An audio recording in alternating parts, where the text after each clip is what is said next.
I'm Emily, 32. And if you're picturing the kind of daughter whose parents brag about her at church and keep her framed photos on every shelf, yeah, not me. I've spent my entire life as the other kid in my own house.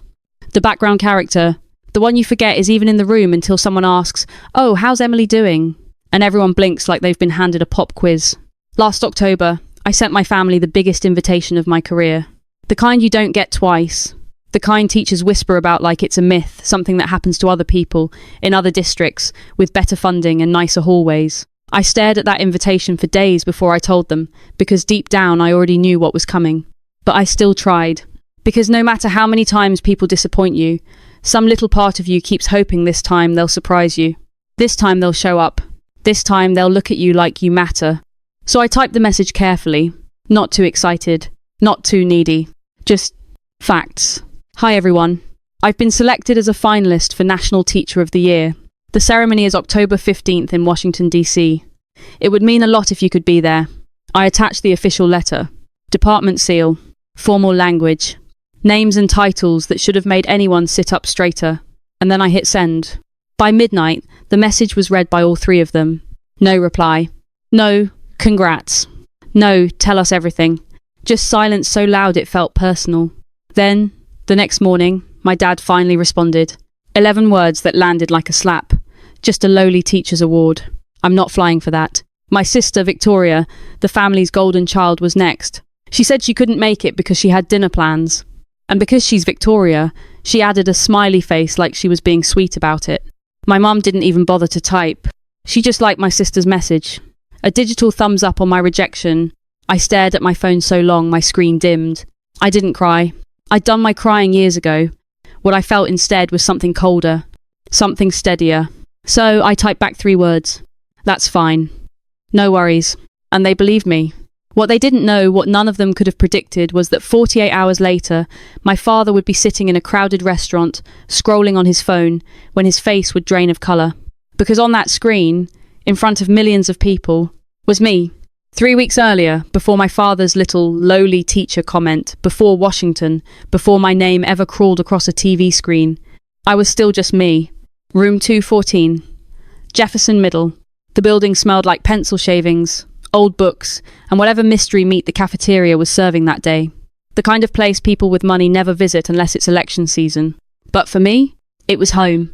I stayed late that afternoon, erasing the last whiteboard until my arm ached.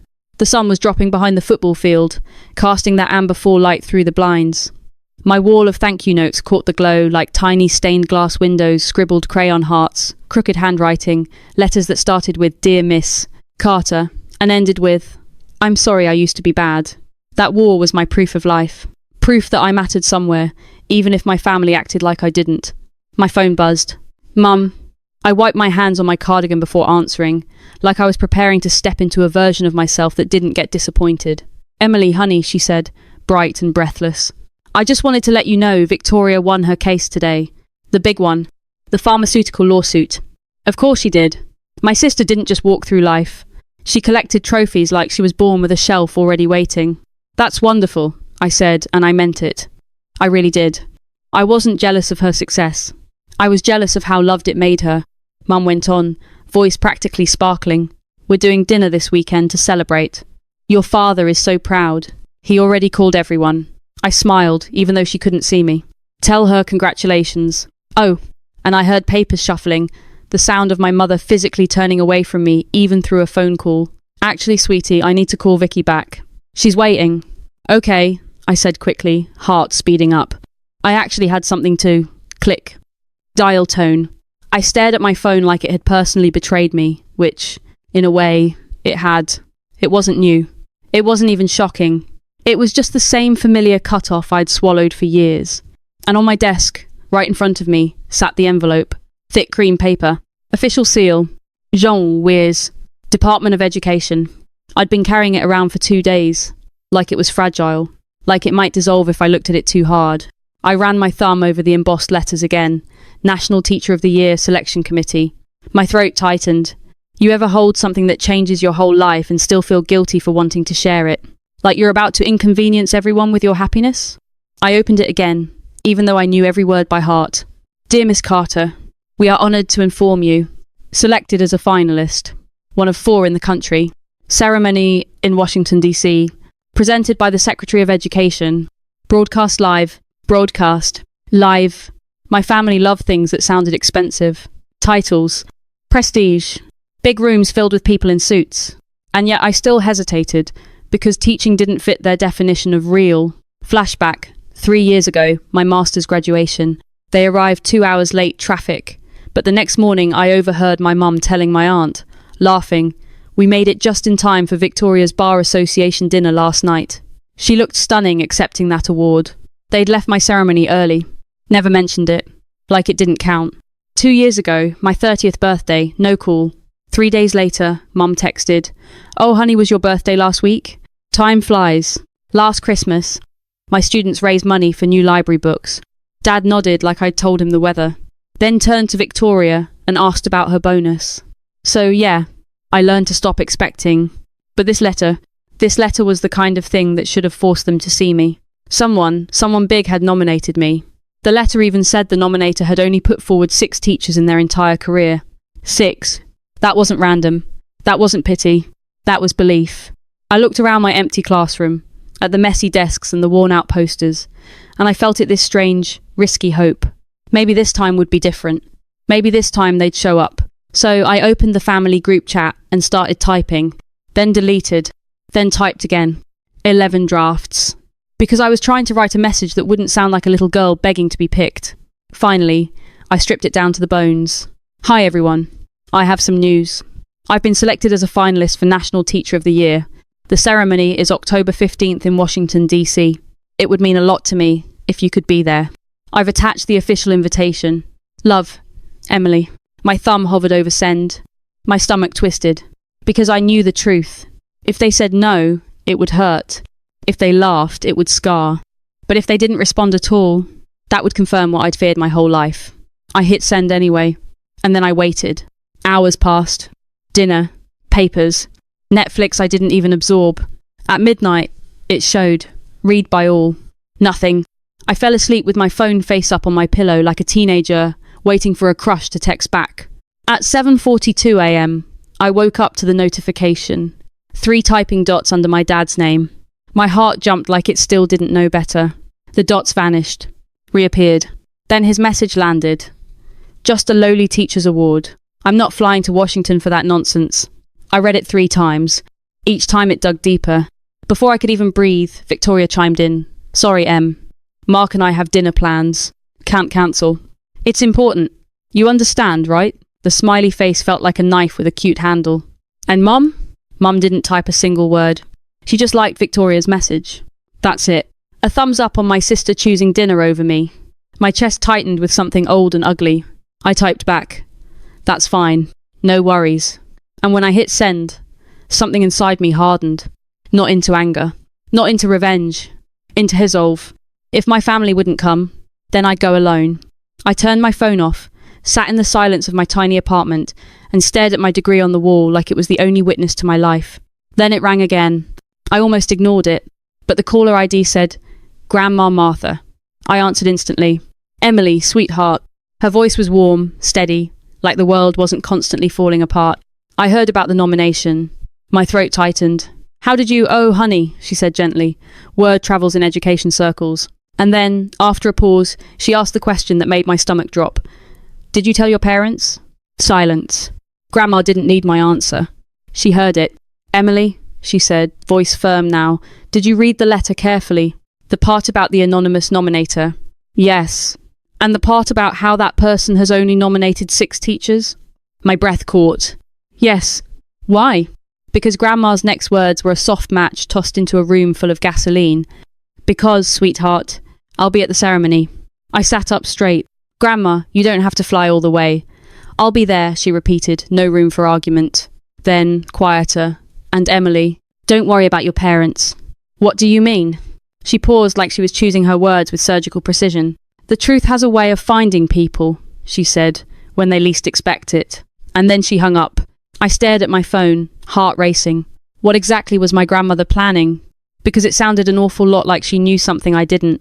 And for the first time since my dad's message, I smiled.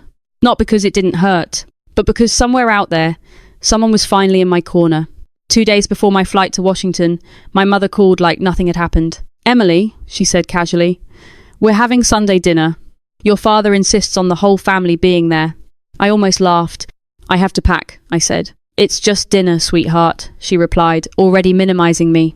"Victoria has exciting news to share." Of course she did. I showed up anyway. Not because I wanted to, because some old reflex still pulled me back, like muscle memory from childhood. Their house looked exactly the same. Colonial brick, perfect lawn, seasonal wreath on the door. A museum of appearances. The dining room was set with the good china. Candles. Wine breathing in crystal. Victoria sat at the head of the table, glowing like she'd already won. "Emily." She stood to air kiss my cheek. "So glad you could make it." Her husband Mark nodded politely. He always looked like he was watching a documentary he hadn't chosen. Dad raised his glass. "Before we eat, I'd like to toast Victoria. She just made partner at Mitchell & Associates, the youngest partner in firm history." "Partner." Mom beamed. "7 figures," Dad added proudly. "My daughter." Everyone looked at me. "That's wonderful," I said quietly, and I meant it. I always meant it. Dad leaned forward. "So, Emily, what's new with you?" "Still teaching." "What is it again?" "7th and 8th grade." He nodded slowly. "Right. And that little ceremony you mentioned, when was that?" "Tuesday." "Ah." He took a sip of wine. "Teacher appreciation thing. It's the national teacher of the..." Right. He waved his hand. "Cute." Victoria tilted her head, that familiar smile sharp as glass. "So, what does a teacher make these days?" I knew better than to answer. I did anyway. "Around 52,000. She glanced at Mark, suppressing a laugh. "That's less than my monthly bonus." Dad nodded. "You see, Emily, this is what I've been saying. Teaching has no future. No growth. You're smart, you could have done anything." "I did do something," I said evenly. "I chose to teach." "But why?" Mum asked, genuinely confused. "You could have been a lawyer. Or gone into business." "Instead," Victoria added, "you're stuck in a classroom with other people's kids." "I love my students." "Love doesn't pay the bills," Dad said. "My bills are paid." "Barely," Victoria muttered. Then Mark leaned toward me, voice low. "For what it's worth, my 3rd grade teacher changed my life." It was the first kindness at that table. I didn't forget it. When dessert came, I stood. "Early flight." Victoria smirked. "Flying economy to your little ceremony. The Department of Education covers travel," I said calmly. "First class." Silence. "And it's broadcast live on C-SPAN," I added, "presented by the Secretary of Education." No one spoke. "I sent you the invitation," I said softly. "You didn't read it." I left without another word. At a red light, my phone buzzed. CNN education desk. They wanted an interview. And for the first time, I realized something important. I didn't want to tell my family. Let them find out the way they'd taught me everything else by being too late. Washington felt unreal. First-class champagne. A driver holding my name. A hotel lobby that smelled like money and history. People calling me Miss. Carter like it meant something. At the reception, I met the other finalists. Brilliant. Einbel. Exhausted people who'd spent their lives being underestimated. Then I saw it in the program. Guest of honor, Martha Reynolds. My grandmother. The next morning, I found her by the window, straight-backed, sharp-eyed, still commanding rooms at 84. "Why are you the guest of honor?" I asked. She smiled. "Because I nominated you." My chest tightened. "I waited until you found your voice," she said. "When I recommend someone, the committee listens." Then she leaned in. "Tonight, one of your former students will speak." I barely slept. That evening, as I stood backstage, my family was 300 miles away in a French restaurant, laughing over appetizers, mocking my little ceremony. They had no idea. The ballroom lights dimmed. 2,000 people. Cameras everywhere. My phone buzzed. "Grandma, I'm so proud of you. The whole country is about to meet the Emily I love." My name was called. Before the winner was announced, a former student stepped up. "Marcus, once homeless, once hungry, now a doctor. I'm alive because of Miss Carter," he said. The room stood. I couldn't breathe. Then the envelope opened. Emily Carter. The world exploded. In Philadelphia, my father scrolled his phone and finally saw me, on CNN, shaking hands with the Secretary of Education. His face went white. My mother froze. Victoria spilled her wine. This is actually a big deal," she whispered. And for the first time in my life, they understood. Too late. Because when I stood at that podium, I didn't thank them. I thanked the one person who had always believed. My grandmother. The applause lasted 3 minutes, and my phone didn't stop ringing. I didn't answer. Not that night. Some lessons need time to sink in. The fallout didn't come all at once. It came in waves. While I was still in Washington, still floating somewhere between disbelief and exhaustion, my phone filled up like a dam about to burst. Missed calls, voicemails, texts stacked on top of each other until the screen felt heavy in my hand. 47 calls from my dad, 23 from my mum, 15 from Victoria. I didn't listen to a single one, not out of spite, out of self-preservation. That night, after the champagne, the photos, the endless congratulations, I sat alone on the edge of my hotel bed. The crystal trophy rested on the nightstand, catching the city lights like it didn't quite believe where it was either. A soft knock came at the door. Grandma Martha stood there in her robe, eyes still red, face peaceful. "May I?" she asked. We sat together in silence, watching the Washington Monument glow in the distance. "Do you want to talk to them?" she finally asked. "Not tonight," I said. She nodded. "That's your right." I looked at her. "Did you know this would happen? That they'd see it like this?" She smiled gently. I knew the broadcast would reach them. What they did with that information was always their choice. I swallowed hard. I just wanted them to show up once. "I know," she said, squeezing my hand. "But tonight wasn't about teaching them a lesson. It was about honouring you. What they're feeling now, that's just consequences." For the first time in my life, I didn't feel like I was missing something. I felt complete. Back in Philadelphia, the consequences hit fast. My father walked into his weekly golf game to laughter that wasn't friendly. "Celebrity Dad," one of his buddies called out. "Why weren't you in Washington?" He mumbled something about prior commitments. "Hell of a commitment," another said. "French food over your kids shaking hands with cabinet members." My mum fared no better at book club. The women who usually discuss novels dissected my speech instead. "That line about finding people who believe in you," someone said. "So powerful. Were you there when she said it?" Mum stirred her tea too hard. "We watched from home." "From home?" another woman asked. "It's only a few hours away." The silence said everything. Victoria's consequences were louder. Her fake congratulatory post, carefully worded, perfectly filtered, lasted less than an hour before the comments turned. One woman from her lunch earlier that day commented, "Funny. At lunch you called it just a teacher appreciation thing and said teaching wasn't a real career." Receipts followed. Confirmations. Screenshots. The internet did what it always does when the truth shows up late. By Monday, Victoria was quietly removed from a high-profile non-profit case. "Optics," her partner said. "No punishment. Just reality." 2 weeks later, I agreed to dinner at my parents' house. Not because they asked, because I was ready. They were already seated when I arrived. No one stood. Dad cleared his throat. "We need to talk." I stayed standing. "About what?" "You're overreacting," he said. "We made a mistake." "A mistake is forgetting a birthday," I replied. "You made a choice." Mom cried. Victoria rolled her eyes. Dad tried to regain control. I didn't raise my voice. I didn't cry. I told them I was done auditioning for their approval. "I'm not cutting you off," I said at the door. "I'm setting boundaries." "You can't do that," Dad snapped. "I can," I said. "And I am." I left without looking back. 6 months later, spring sunlight poured into my new apartment, bigger, brighter, mine. The award money had helped. So had the invitations. The speaking gigs. The doors that quietly opened once my worth was undeniable. Marcus texted me that he'd matched at Stanford. I cried. The White House handshake still felt unreal. The documentary proposal sat unopened on my desk. A letter arrived one afternoon. Cream envelope. Familiar handwriting. "Dad, I was wrong," it read. "I don't expect forgiveness. I just wanted you to know. 6 months ago, that letter would have shattered me. Now, it sat gently in my hands.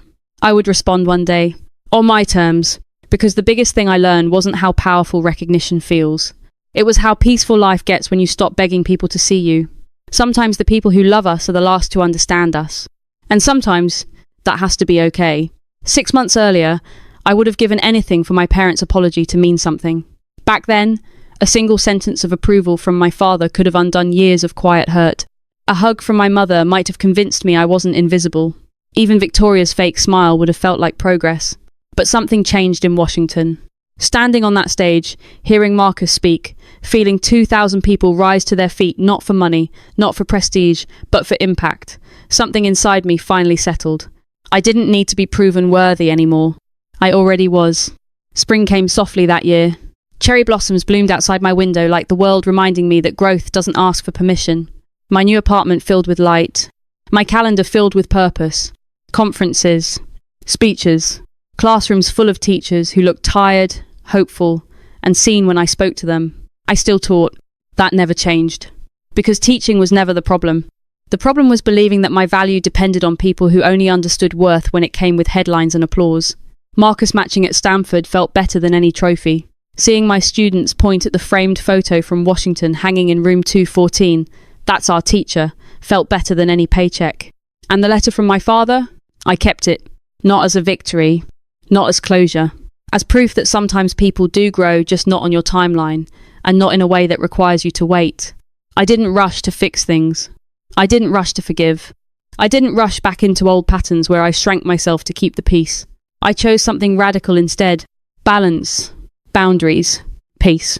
I learned that walking away doesn't mean you don't care. Sometimes it means you finally care enough about yourself to stop accepting crumbs.